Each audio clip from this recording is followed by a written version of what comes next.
Thank you for stopping by.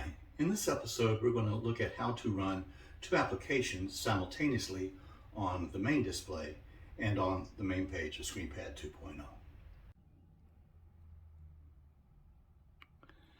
Now let's look at running two applications simultaneously on the main display and Screenpad 2.0. In this particular situation, you need to watch a training video while at the same time monitor your email activity. You can do that in this way.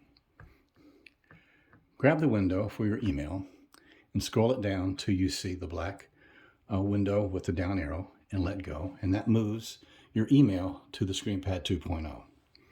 Now go over here and explode to the window and open that in full screen mode, and now you've got your training demo on the main screen and your email activity showing up on Screenpad 2.0.